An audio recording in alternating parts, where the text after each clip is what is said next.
c'est dans le cadre de leur cours de mécatronique qu'une dizaine d'étudiants de l'école des mines de Paris conçoit une technologie particulièrement innovante d'imprimante 3D.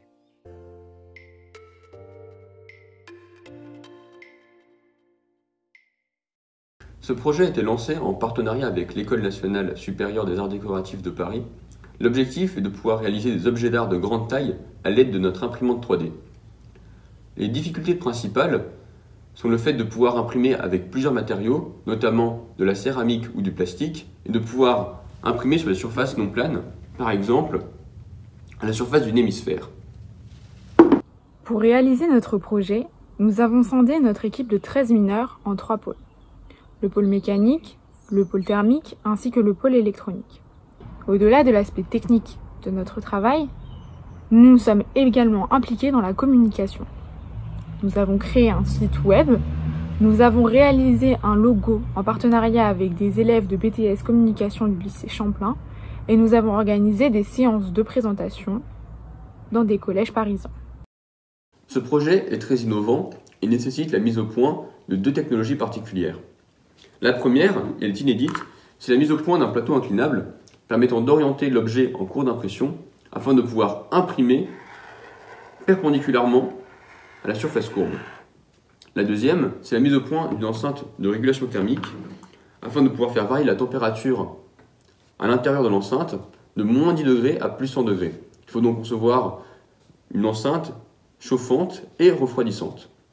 Tout cela fait que notre imprimante est très volumineuse avec un volume de l'ordre de 2 mètres cubes. Le projet est découpé en 3 pôles. Le premier d'entre eux est le pôle mécanique, en charge de la conception de la structure de l'imprimante et de sa fabrication. L'imprimante se sépare en 2 parties. Il y a la partie supérieure dans laquelle il y a les têtes d'impression et la partie inférieure dans laquelle il y a le plateau sur lequel la pièce sera imprimée. Nos prédécesseurs avaient déjà finalisé la conception mécanique de la partie supérieure, qui est une structure dite delta, c'est-à-dire en pyramide inversée. Cette structure consiste en des liaisons motorisées verticales, qui sont liées à des bras par des liaisons rotules, et ce bras est lui-même lié à la tête d'impression par une autre liaison rotule. C'est-à-dire qu'en commandant les moteurs de manière verticale, on peut permettre de déplacer la tête d'impression dans tout le volume de l'imprimante. Pour le plateau, nous avons dû avoir recours à de la CAO, donc de la conception assistée par ordinateur, aidée du logiciel CATIA. La structure de la partie inférieure de l'imprimante se compose d'abord de 3 glissières motorisées verticales, comme pour la structure delta. Chaque glissière est reliée à une glissière horizontale, qui est elle-même reliée au plateau par une liaison rotule. En commandant les moteurs indépendamment, on peut incliner le plateau dans toutes les directions, et on peut alors atteindre 30 degrés d'inclinaison par rapport au plan horizontal. Le modèle CAO a permis de tester ces différents déplacements du plateau et aussi de vérifier le montage global en assemblant le modèle CAO de la partie inférieure et celui de la partie supérieure qui existait déjà.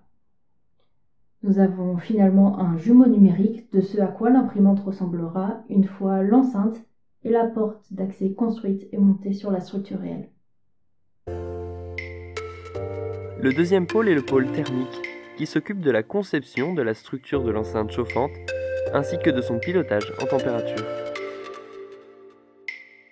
En plus des problématiques de sécurité, l'utilisation d'une enceinte chauffante permet d'accroître la précision de l'imprimante et d'augmenter ainsi ses performances. Pour réaliser ce chauffage de notre enceinte, on va utiliser une méthode qui est assez connue dans la vie de tous les jours, qui est utilisée notamment pour les fours et pour les radiateurs, qui s'appelle la méthode PIF-PAF. Le principe, c'est de chauffer l'enceinte jusqu'à obtenir la température cible, puis ensuite d'arrêter de chauffer une fois que cette température est dépassée. Pour réaliser cette méthode, on utilise la carte de commande Sunxi-Board. Pour chauffer, on utilise 4 résistances de four et pour capter, on utilise un thermistor qui mesure la température. Nous fîmes des simulations sur un logiciel de calcul éléments finis, Abacus, sur lequel nous avions d'ores et déjà importé la CAO de l'imprimante. Cela nous permit de visualiser le flux thermique s'échappant de l'enceinte, ainsi que, entre autres, le temps de chauffe eu égard aux puissances des résistances thermiques. Le troisième et dernier pôle est le pôle électronique, en charge de la synchronisation des cartes électroniques et du codage du logiciel de pilotage Slicer 5D. Nous disposons de deux types de cartes électroniques. Tout d'abord, de deux smoothie boards, dont l'une sert à contrôler les moteurs du plateau inclinable, et l'autre sert à contrôler les moteurs qui permettent de faire bouger la tête de l'imprimante grâce aux trois bras auxquels ils sont reliés.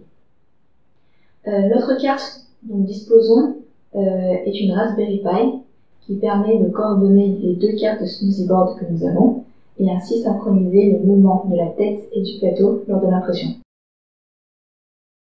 Afin de piloter le plateau inclinable, nous avons dû mettre au point un logiciel spécifique sur lequel un objet en 3D est importé. Ce logiciel génère ensuite les lignes de G-code qui sont envoyées aux cartes de commande. Il s'agit d'une application Java qui permet d'abord d'importer et de visualiser un fichier .stl représentant un objet en 3 dimensions. La partie verte représente toutes les faces atteignables par l'imprimante. Le but de ce logiciel est de découper cette surface en un certain parcours, puis de coder ce trajet dans un langage spécifique, le G-code, qui sera envoyé aux cartes de commande. Dans notre cas, le logiciel doit exporter deux G-codes, un pour la commande de la tête, l'autre pour la commande du plateau. Une des stratégies pour éditer un parcours est de faire successivement plusieurs tranches horizontales. Cette application permet également de modifier des paramètres de l'imprimante, comme le diamètre du fil extrudé, les températures de l'extrudeuse et de l'enceinte, ou encore l'angle maximal auquel on souhaite que le plateau s'incline. On obtient alors un autre découpage.